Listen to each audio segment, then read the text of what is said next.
July 9th, 1999. The day began like most summer days on North Carolina's Outer Banks. That day there was no ocean storm, no political controversy. Surf fishermen waited for the first strike of the day. Surfers waited for the perfect wave. A father tried to explain why sandcastles don't last forever. Nearby there was another sandcastle of sorts, one that people didn't want the waves to destroy.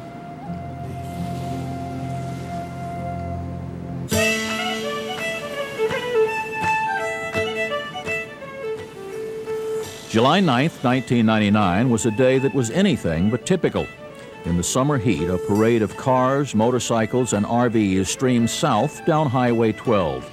Visitors parked and walked as much as a mile to witness the day the Cape Hatteras Lighthouse would arrive at its new home, the final day of the move of the century.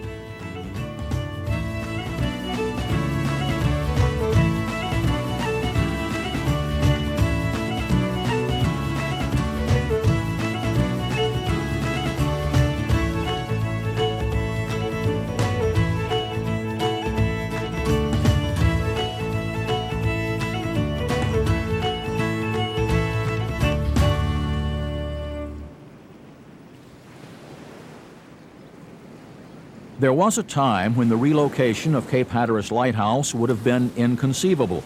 Even recently, for some, it was unimaginable.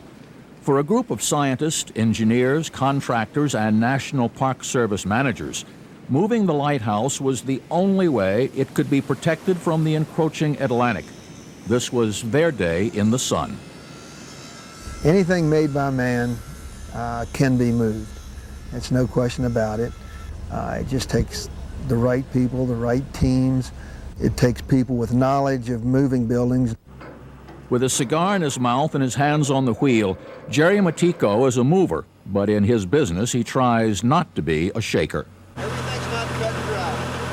The driving force behind expert house movers, Matiko and his three brothers were members of a team of subcontractors hired by the National Park Service to move the Cape Hatteras Lighthouse a little more than a half mile. The group was headed by project manager Joe Jakobic and his company, International Chimney Corporation of Buffalo, New York. They were joined by 77-year-old house-moving legend Pete Friesen. Jerry Stockbridge, with his computer connected to 60 sensors on the building, would be the first to know if there was trouble. Skelly Hunt served as International Chimney Site Superintendent. Bob Woody was there as the Park Service's public information officer. They did most of the talking. I'd say 15 feet off the cribbing, outside perimeter of the moved rails and cribbing.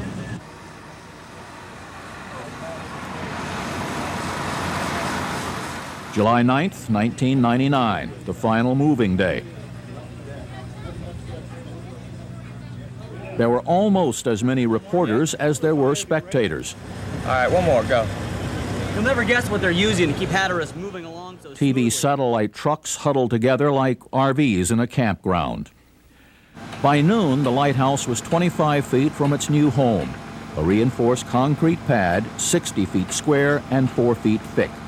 After years of planning, months of preparation, and 21 days of repetitive labor, the lighthouse's road trip was nearly over. We're getting close. Getting real close. We got 2,900, 2,875 feet. I don't know.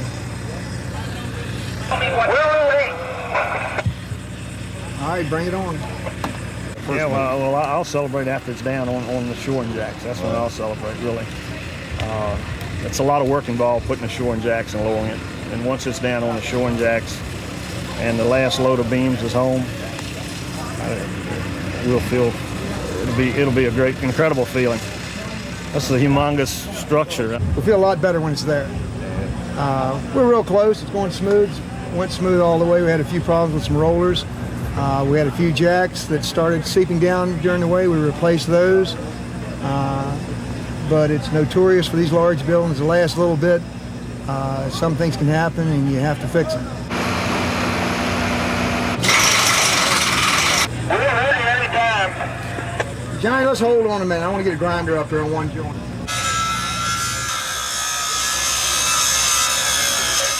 Workers marked the steel rail so that they could count down the final feet of the move.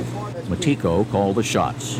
Mike, when you get down to 1 inch, slow way down. The radios crackled with voices reminiscent of man's first landing on the moon 30 years earlier. 3 inch. Slow it down, slow it down, slow it down. 1.5 inches. The lighthouse was almost at its new home, ending a journey that really began more than 200 years earlier.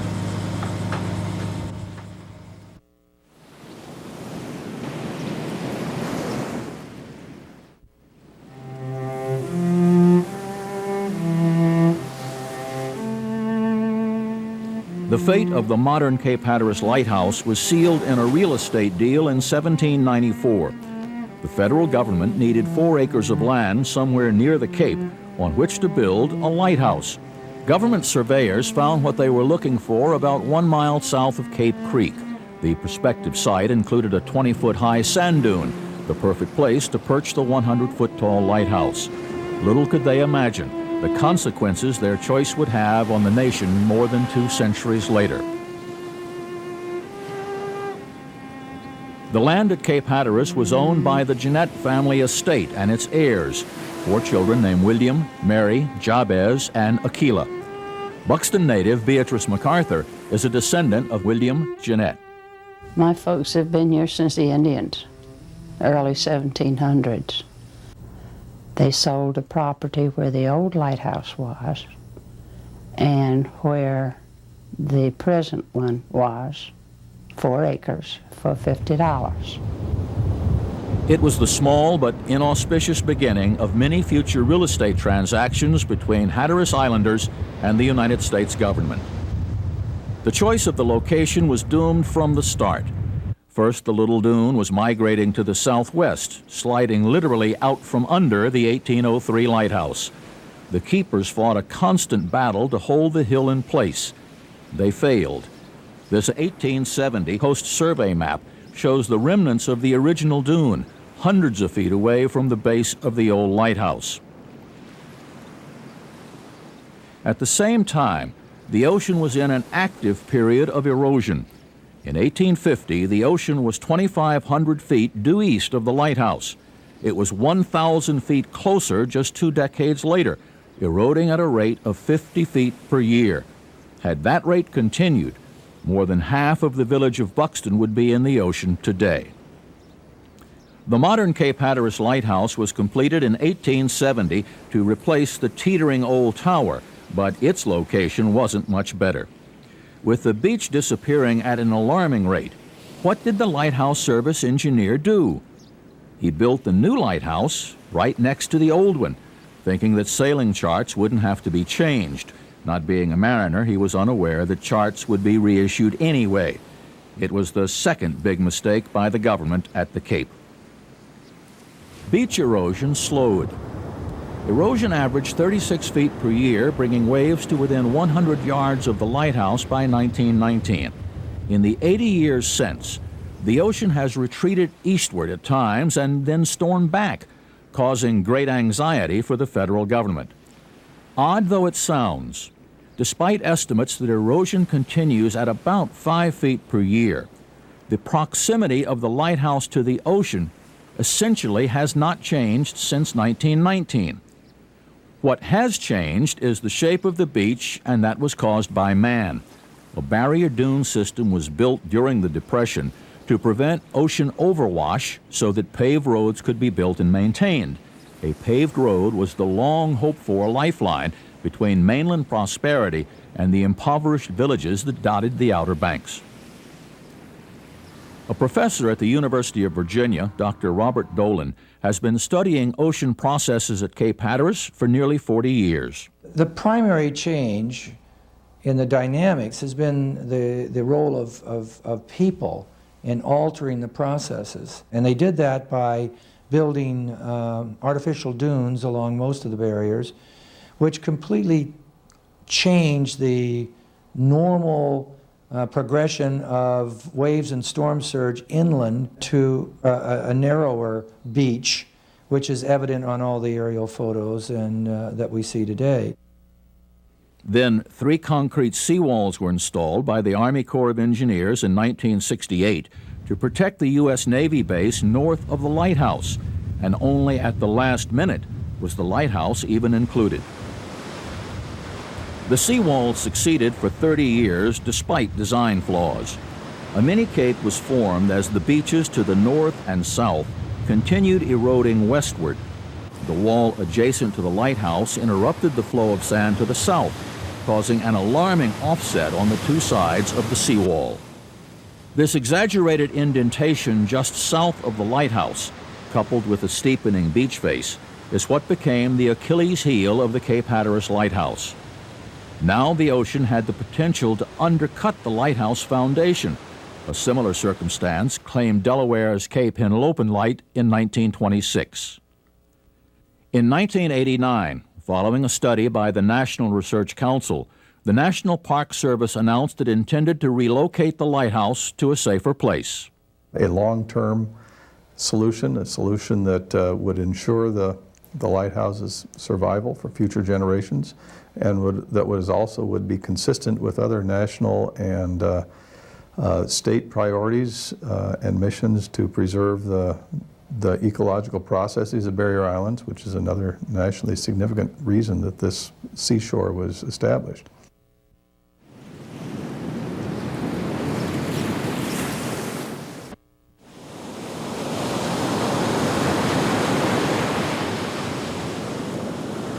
In 1997, the Park Service received $2 million from Congress to develop a plan and seek bids to move the whole Cape Hatteras Light Station. Suddenly, civic leaders, Dare County commissioners, and others didn't want the lighthouse moved. Damage or destruction of the structure and loss of its historical integrity were their fears. Many of the locals traced their families back 6 generations or more. They felt their wisdom and experience were being ignored, and they were angry. I felt like the local people, because of our backgrounds and our people who have served the lighthouse and tended the beach and been lighthouse service, life-saving service people, knew a good bit that they could have contributed information. I feel very strongly that much of it was political and was a done deal before we knew about it. Some of the anger was the result of misinformation about how the move would be accomplished. Plans of the competing contractors were not known, so the public was misinformed. Just a year before, in a review of the NRC's original report by a North Carolina State University committee, the following concept was described. Holes would be cut through the hexagon-shaped base of the lighthouse just above the floor level. The base of the lighthouse may be moved in a separate operation to the place where the lighthouse will be located. They were talking first about taking the first 2 flights of stairs out of it, for goodness sake. And these are a part of the building. How are they going to take them out? This cuts down on the safety of it. I thought it sounded dumb. As it turned out, the plan conceived and implemented by international chimney and expert house movers was anything but dumb. It was, in fact, remarkable.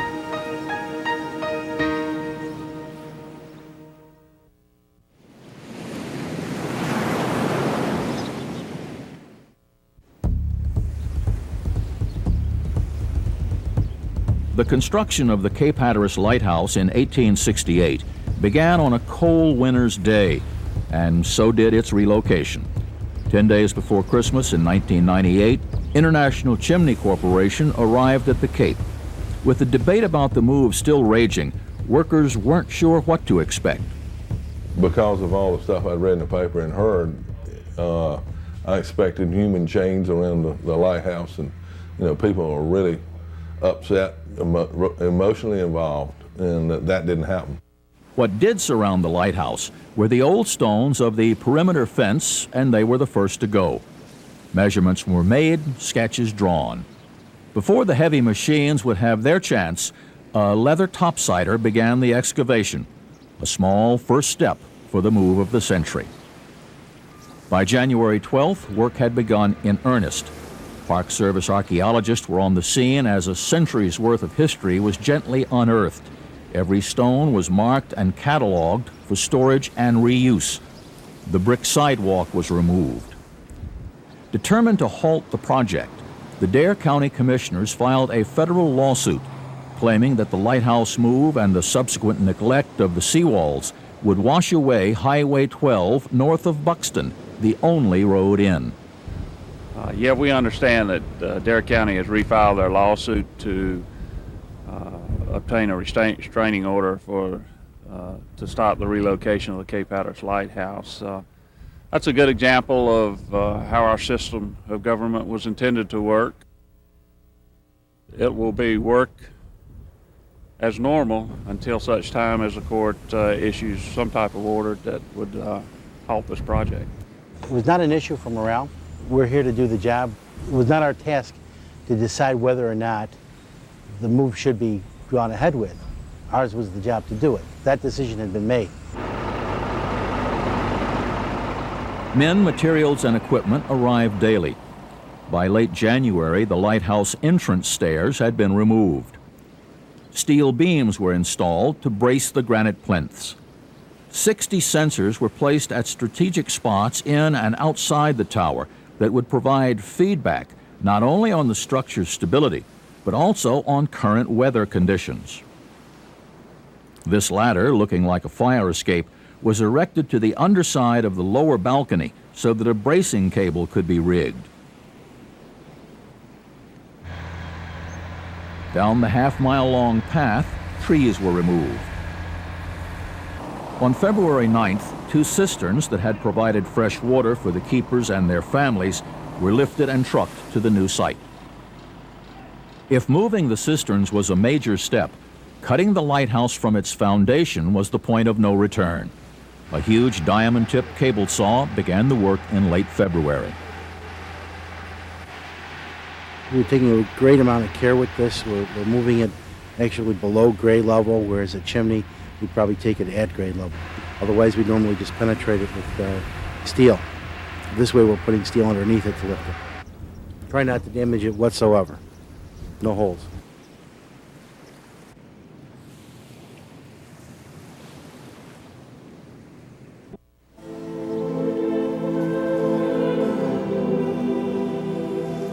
The contractors began undoing the work of their long-forgotten counterparts of 130 years before. The superintendent of construction was Dexter Stetson, a state of Mainer who perfected his building skills on the coast of Massachusetts. He was a housewright with a reputation for building with exquisite care and quality.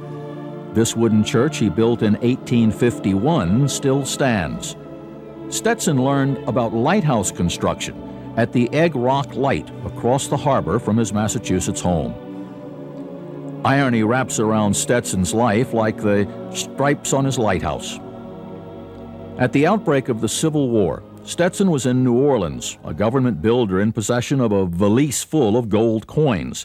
His successful escape to New York took Stetson within 10 miles of Cape Hatteras, where, unbeknown to him, he would return 7 years later to build the nation's tallest lighthouse. As he was building the Body Island Light in 1872, whether he knew it or not, Stetson had relatives living just 20 miles up the Outer Banks. They were descendants of a shipwreck survivor from the early 19th century, and they reside on the islands to this day. On Stetson's retirement, he purchased this Gothic Revival building, once a steamboat passenger depot in Nahant. He moved it across town to property he owned and made it his home. It's been imagined what Stetson would have thought about the move of Hatteras Light. If you could have asked him here, proudly seated on the porch of his relocated home in 1878, the answer might have been, why not? Dexter Stetson is the man of the lighthouse, its father, and his impeccable craftsmanship is its soul. What do modern contractors think of Stetson's lighthouse now that they've been able to look beyond the walls where corners are sometimes cut? What a truly impressive structure it is, and Now that we've had a chance to really get into the guts of it, cutting through the foundation the way we did, how impressed I was that every square inch, not just what showed, but every square inch was so well done. She was really put together well, much better than we thought she was. When this was built, it was about the era that Portland cement was created. The base was much better than we expected. Stetson adapted these plans sent down from Washington, indicating how to build a foundation on 600 pilings driven 30 feet into the beach. Unable to penetrate the hard sand, he improvised by placing 2 layers of local yellow pine timbers at the bottom of a 10-foot deep excavation. Buried for 130 years, the timbers supported the lighthouse covered by brackish water. In recent years, there had been worry that the timbers were decomposing as the ocean inched nearer and the water table dropped. By March of 1999, Stetson's timber foundation was exposed in surprisingly perfect condition. It's so impressive when you get down there to that yellow pine, and when freshly revealed from the excavation, it looked so yellow, so fresh, and it looked like a basketball court in some respect. You think about how hard they had to work to get the stone in place to build the tower. The Vermont granite under the lighthouse was laid so tightly that the severing process turned into a mining operation. Estimates for completion of the cutting phase of the project began to stretch. The current projections that we've got are possibly into mid-June before the move starts. However, we've run into a situation with the granite grains ran a little bit different. We couldn't use some of the tools we wanted to. We've retooled, we've been able to make some progress, and that's going good. A second shift was added as anxiety mounted over the approaching hurricane season. Work often continued past 2 in the morning.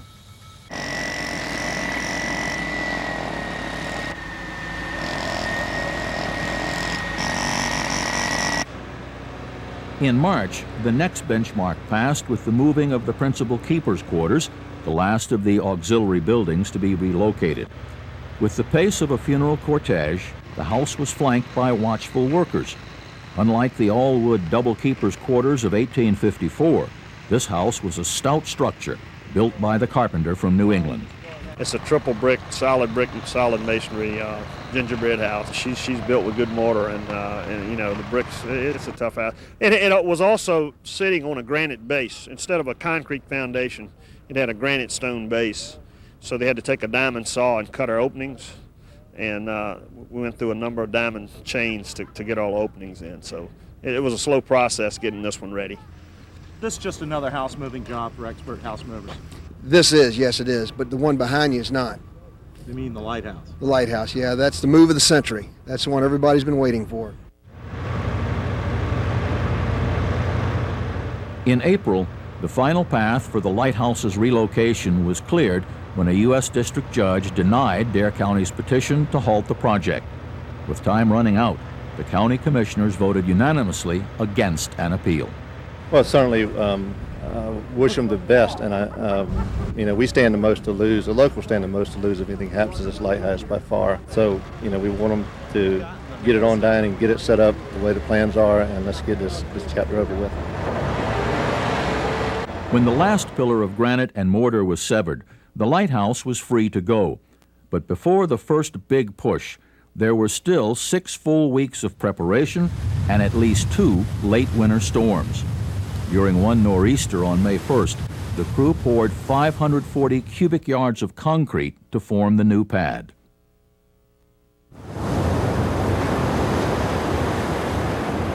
A few days later, another storm raked the island as a 12-foot span of the lighthouse base, awaiting shoring towers, hung unsupported.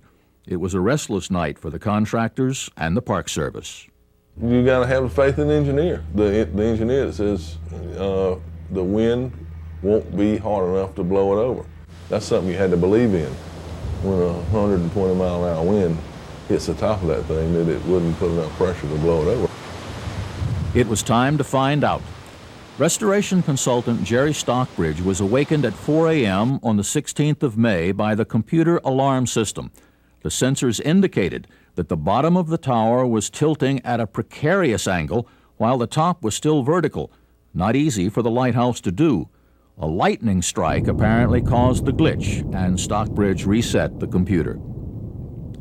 Glitches notwithstanding, the weather station recorded a 125-mile gust at the top of the lighthouse. As far as wind was concerned, the engineers appeared to be right. Most of May and early June were spent readying the lighthouse to be lifted. It was a terrifically complicated and delicate process, but as elegant as the lighthouse itself. As it was being severed from its granite foundation, the lighthouse's weight was transferred to shoring towers.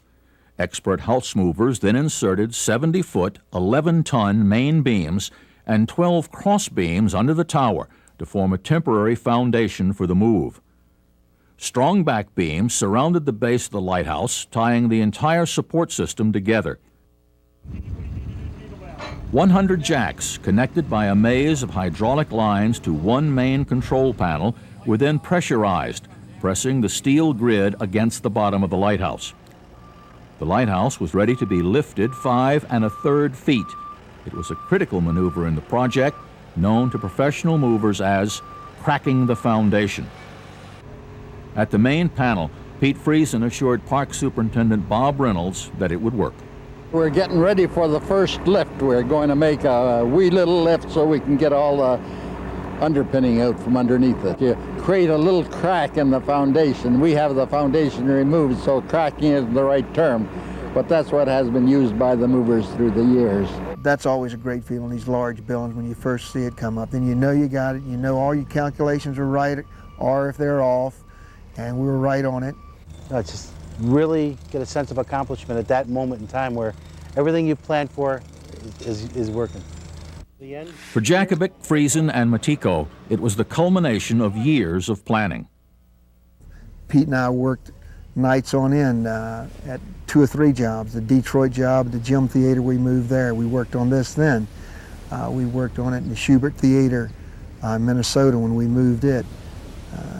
We stayed in the same motel room. We went over it again and again to make sure there's absolutely no chances of anything blowing out as far as jacks or hoses, and if it did, which it can happen, to make sure it was super safe and it would stay up. All right, that's 49. We only got 51 more. How about that? All right, I'm letting the pressure off. So we're up 12 inches. Actually, the lighthouse is 12 inches higher than the 208 or whatever 9 feet they calculated. So we only have to go about 4 or 5 more feet. We inch it up with a unified jacking machine. It slowly raises it about an inch a minute when we're picking. But as you see, we're going to be about 2 days restationing 100 jack cribs. 7 parallel travel beams were added one at a time, each mounted with rollers.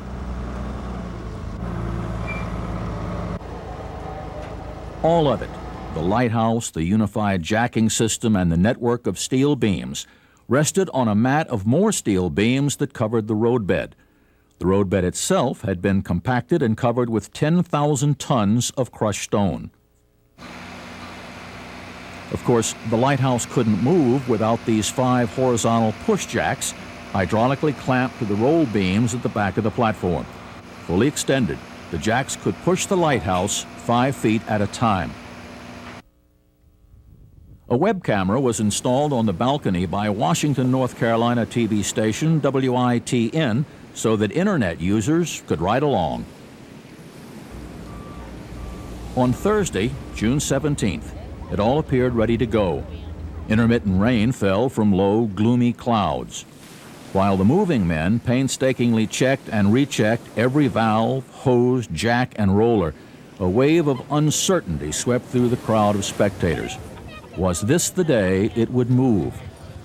The official volunteer photographer for the Park Service had the answer. It's going to move. It's going to move. Some people say it'll move today, and some people say it'll move tomorrow. It's going to move today. What's your gut feeling? My gut feeling is it's going to move today. It will not be a long distance, but it will be the initial move. The moment of reckoning had arrived. Park Service officials who had already staked their careers on the lighthouse move decided to put their lives on the line as well and climb to the top. Ready to move? With the sound of an air horn and the revving of diesel engines, the lighthouse moved its first inch to the southwest. And then a foot, eventually sliding 10 feet for the day. Look, see it moving? Isn't that cool? Well, why is it moving? Well, they're moving it this way. Oh, that's neat. It was the defining moment of a long, at times contentious and all-consuming campaign to protect and preserve a national historic landmark. Well, I think for me personally the most exciting day was the day they first started moving the lighthouse down the path towards this new location. Thousands and thousands of visitors who came out and wanted to be a part of it was a huge uplifting experience for all of us who work for the National Park Service, and really showed that people cared deeply about the lighthouse and what we were doing. The proudest thing for me will be that I was part of a team and part of a generation that made a hard decision under much public controversy and scrutiny, and have done something that generations from now will think back on and say, you know, those guys did the right thing. I'm glad that I got to come down here and see this 50 years from now. And that wouldn't have been possible if this generation hadn't decided that that was the right thing to do. Spectators from across North America and around the world, surprised to be so close, crowded against an orange barricade to share in the historic moment.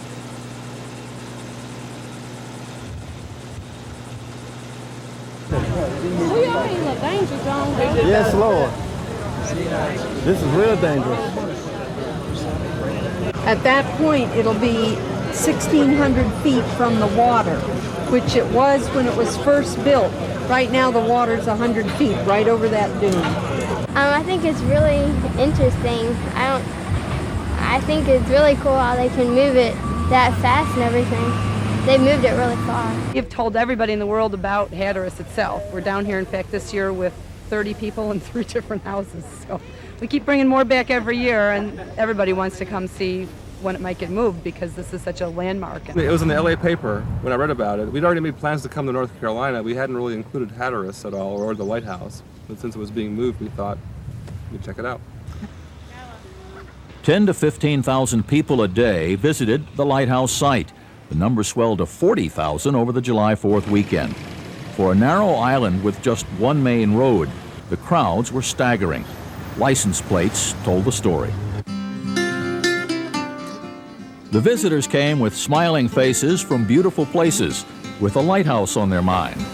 They arrived hoping to celebrate and discover an event that was sure to please.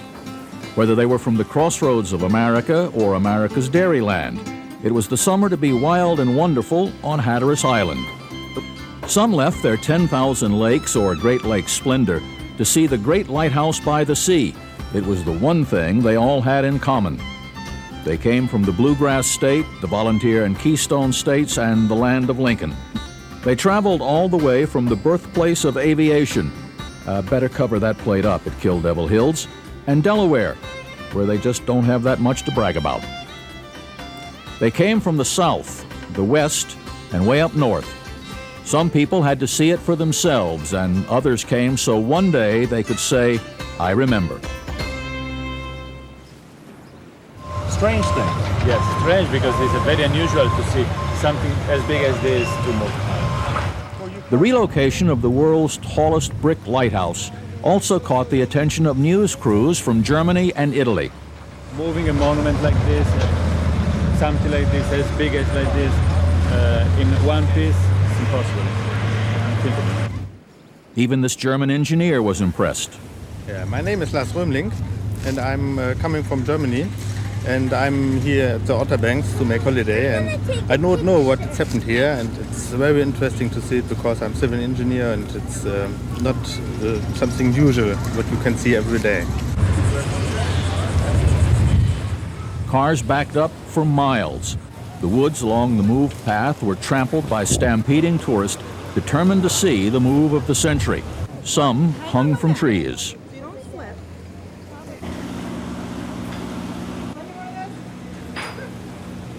Young and old, they were awestruck by what they were witnessing.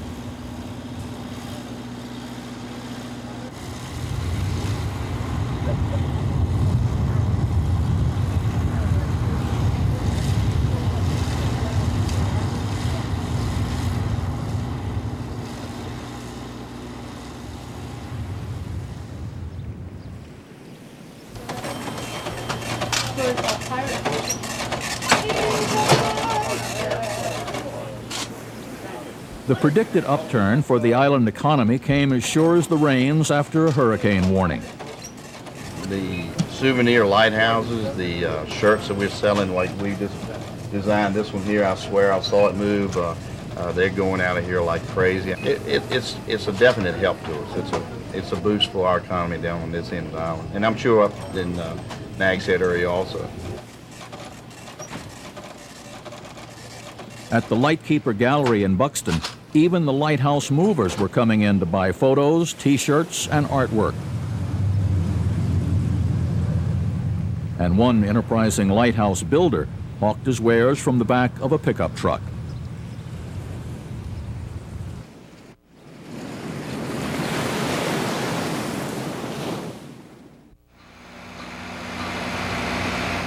With his trademark cigar, Jerry Matico drove the lighthouse down the beach like a man on a mission. Biggest personal goal is to make sure we were out of harm's way before a storm would come in. That's the real reason we really pushed hard. Actually, we got closer to the ocean the first couple hundred feet we came. We had the first 800 feet were vulnerable because the dunes, the water was right across, right over the dunes. Well, they're way past that now, and there's no water problem, and hurricane and wind or rain will not affect it at all. They've worked right through it 24 hours a day. Oh, do they? They have been. We hope they get a little break. And after the guys got in the mood, they got going so good, working so hard, and they just kept rolling and rolling, and they really didn't want to stop these guys.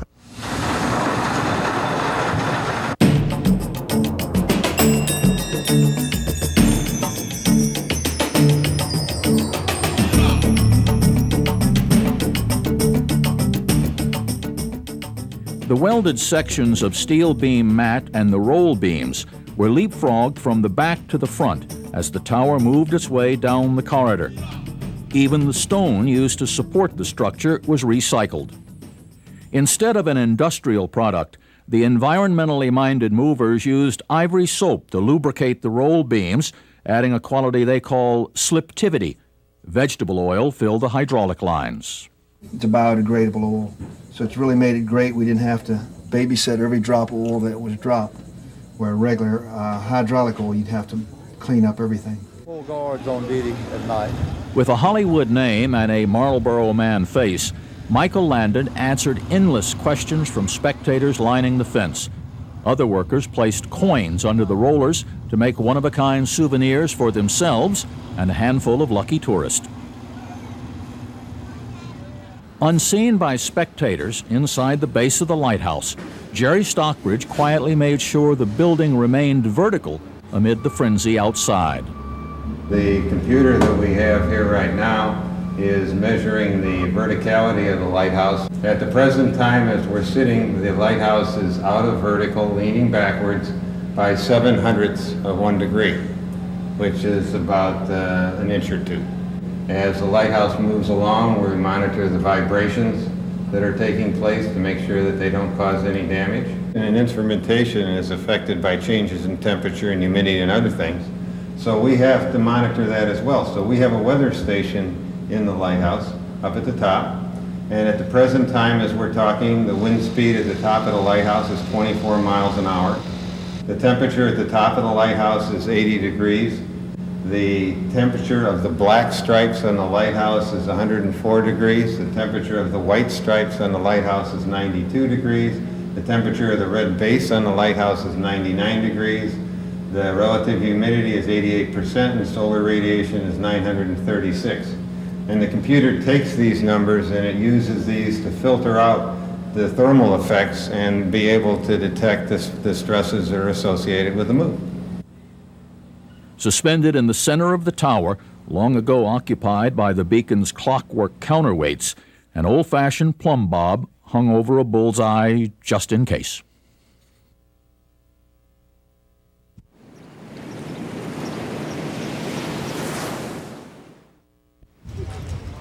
Each day, the lighthouse was pushed farther and farther.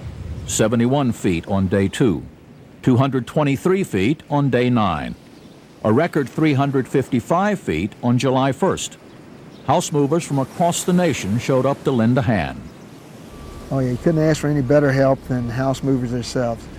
Most house moving companies are 4 to 6 people. It's getting less and less the way insurance and overhead gets and the equipment gets better, so they can do it for less people. So usually the ones that come see us are the owners of the company, and most house movers are hands-on people.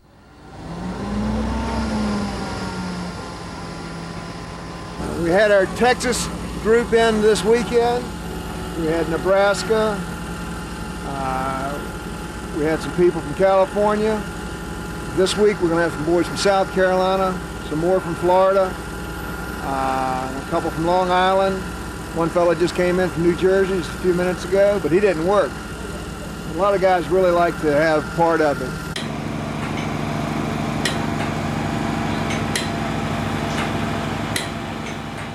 The lighthouse moved, the landscape changed. Indelible views of the tower from places so familiar to residents and tourists over the years were suddenly void of the famous icon. The approach from Highway 12, Old Lighthouse Road, the photographer's standard shot across the turtle pond. Every hour of each day presented the opportunity for a rare photograph. The lighthouse would never be seen there again. As the move progressed, the skies seemed to brighten, and so did the attitudes of the residents who had been opposed to the move. Buxton businesswoman and writer Michael Schliff was among them.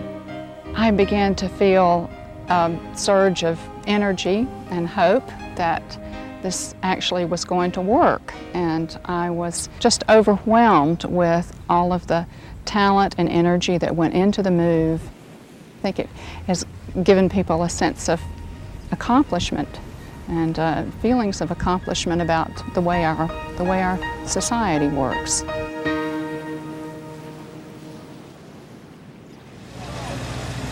On the morning of the 23rd day of moving, the lighthouse stood 79 feet from its new home. Photographers in planes and TV station helicopters circled overhead. It was a day long awaited, July 9th, 1999. Bob Woody briefed the media. Dan will be here, the usual people, Dan McLaren. Joe Jakovic was looking ahead. The lowering sequence begins where you lower 12-inch increments, shore it up again, remove cribbing or the oak timber, and then lower again, 12-inch increments. Jerry Matico put things in perspective. It'll be a long time for something this tall, especially masonry, will ever be moved, I believe. It's a fun move. These weeks we're a little bit of heroes, then we get back on a regular house move and we mess somebody's mailbox up or cut a limb, then we're dirty dogs again. So right now we're going to enjoy being a good guy. While brother Jim Matico was being reflective. Yeah, it was enjoyable, a lot of fun, you know, crowds and all that, but when you come to lifting and lowering, that's where our expertise comes in. That really demands a lot of us, really puts a lot on the crew to be able to do this. You have to be able to leave home and stay away from home, and hope your wife can live with you, and she's been great. She's been hanging with us. You have to step up there. You have to have a team on these large buildings with Pete Friesen and Rick Lohr and International Chimney. It all takes a team effort to work together. As the lighthouse closed in on its destination, the Park Service planted a stop sign, intentionally just short of the mark. There goes the stop sign. There goes the stop sign. Stop sign's leaving.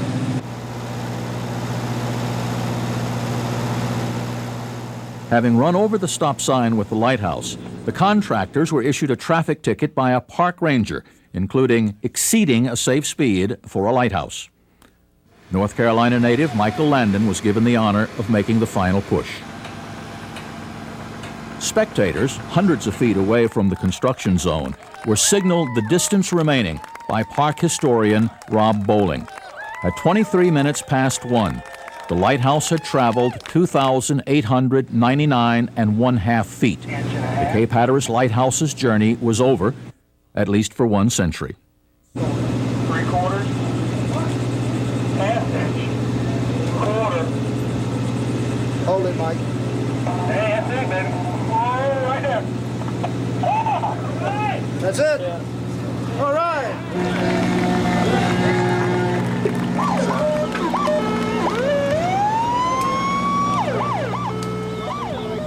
Like I say, it's marvelous to see it doing. It's a marvelous engineering feat. To see this thing move as far as it's been moved with no problems, and they've done the right thing.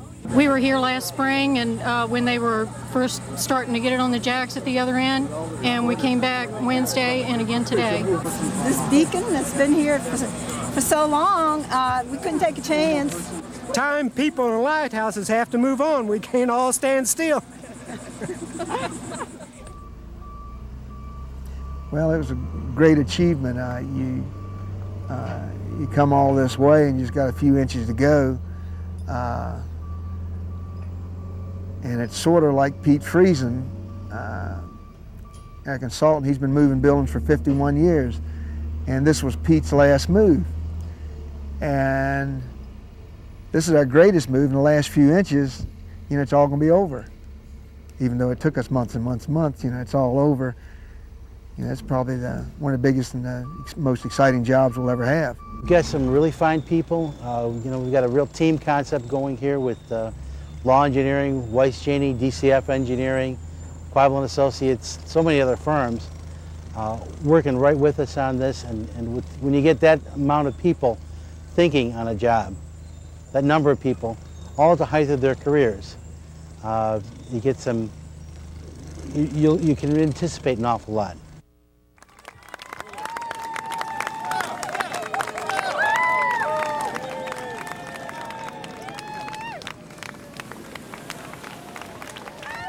As a celebration took place at the ground, these were the first pictures to be recorded at the top of the lighthouse of the new view and the 1,600-foot buffer that will provide a temporary reprieve for the beacon, and the keeper's quarters, standing in the same position relative to the lighthouse as they did the summer before.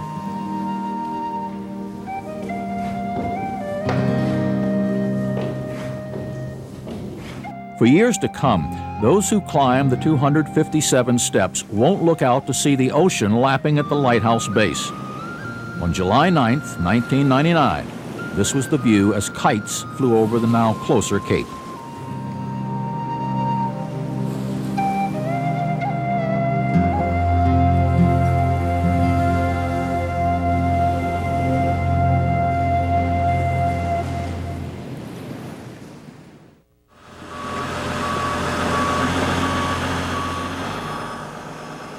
During the remaining weeks, the technically demanding job of lowering the lighthouse progressed. The main beams supporting the lighthouse for 2 months were removed.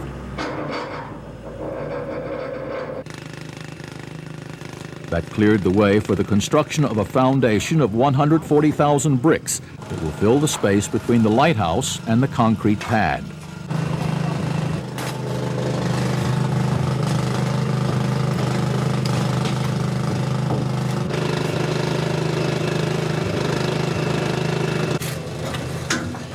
Right now, what we're doing right now, the spine and all the rib walls that come off of the spine, that's going to actually hold the entire lighthouse up. Why the shoring jacks are removed and all the shoring braces. So once they're done with the rib wall and the spine wall, then all the shoring jacks can go out. So basically, these bricks, rib walls and spine walls are going to hold up the entire lighthouse before we do the infill bricks, which will be the bricks in between the ribs and the spine. Finally, the new lighthouse site was regraded and landscaped. The dewatering pumps were shut off, concluding phase 1 of the relocation project.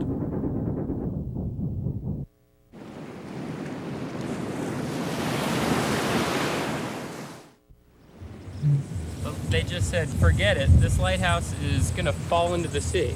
And so they just abandoned it. And they went about 1.5 miles in that direction. And they built this thing. And for 14 years, this was the Cape Hatteras Lighthouse.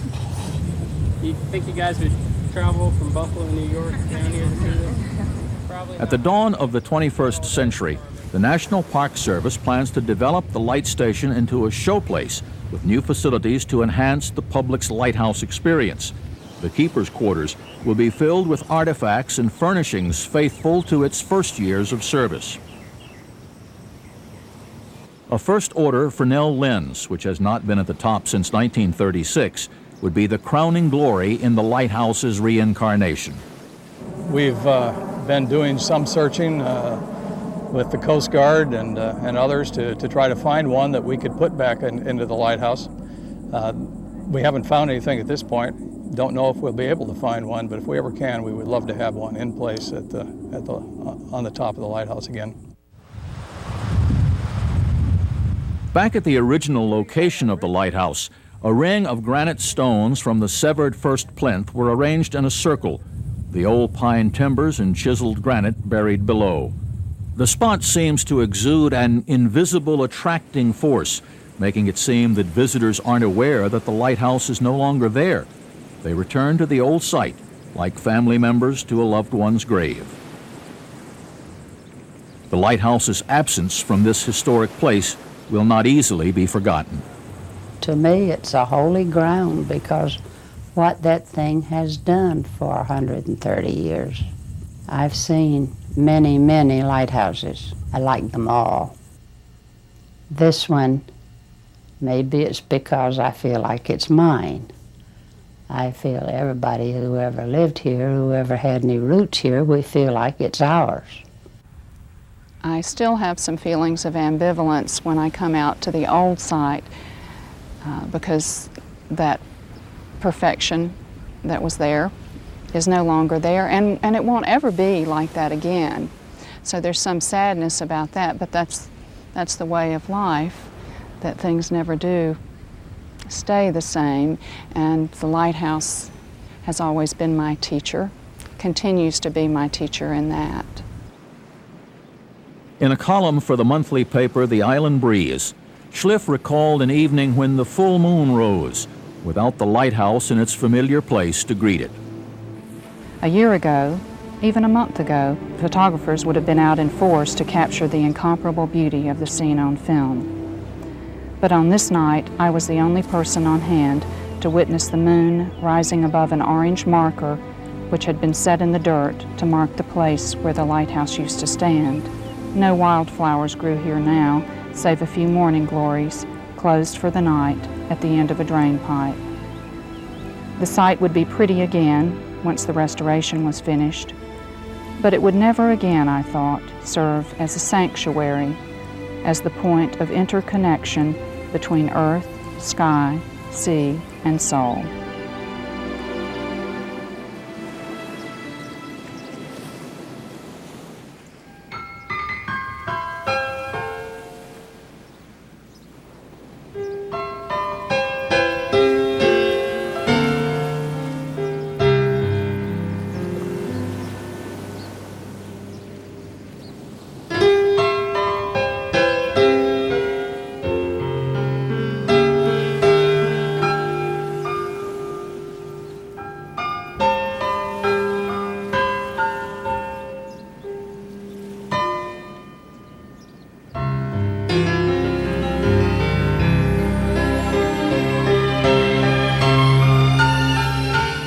In 1999, the Cape Hatteras Lighthouse was reborn through the good graces of taxpayers and the federal government. It was given a new lease on life to correct a mistake that was made many years in the past. And we do feel pretty good about what we've accomplished. Have been given the charge by the Congress and the national parks to preserve America's heritage for future generations. And we feel confident in this situation that the lighthouse has been preserved for at least the next few generations. And we weren't confident of its safety where it was before. So we feel very good about it. this structure has a universal magic, a universal appeal to the people that come here. As you know, over 3 million a year to take a look at it. And for me, this lighthouse has become a symbol of the best elements of the American character. Commitment, dedication, and the care and concern that was exhibited by the lighthouse keepers that man this station for so many years. And in that context, I think the Cape Hatteras Lighthouse is America's lighthouse.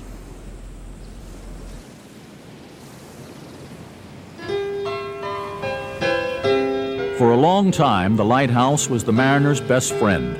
At sea, its countenance was sought and welcomed. Today, the light of the lighthouse guides more cars and RVs than ships, but its sweeping beam of hope and perseverance travels well beyond the horizon, shining its message to the world.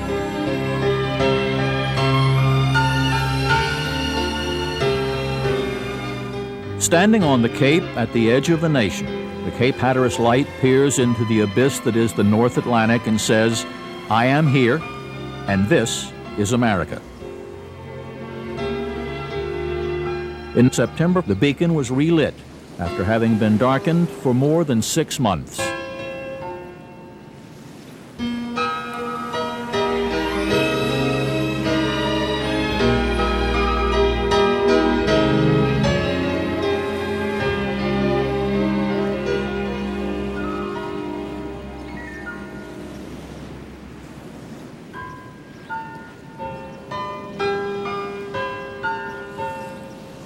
Maybe some sandcastles can last forever.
Video Marketing Group presents the North Carolina Video Series, award-winning programs produced exclusively for viewers who love North Carolina. The Cape Hatteras Light, America's Greatest Sentinel, is a sweeping saga that honors the history of one of America's greatest symbols of its maritime heritage. The Graveyard of the Atlantic features 400 years of shipwrecks, mysteries, and heroic rescues off the Outer Banks.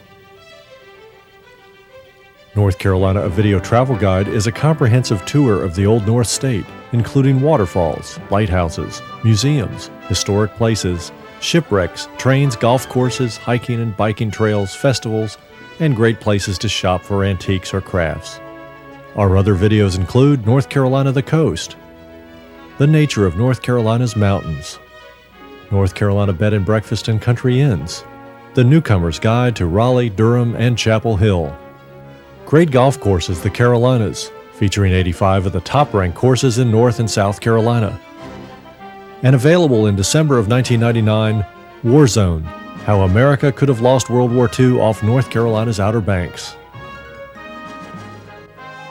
To purchase a video or to receive more information, call us at 1-800-647-3536, or you can write to North Carolina Video Series, Post Office Box 19665, Raleigh, North Carolina 27619. Lightkeeper Gallery, located in the Osprey Shopping Center in Buxton, features exquisite photography, art, and illustrations of lighthouses and nature. Lightkeeper Gallery, the best place to find a memorable gift for the folks back home or just yourself.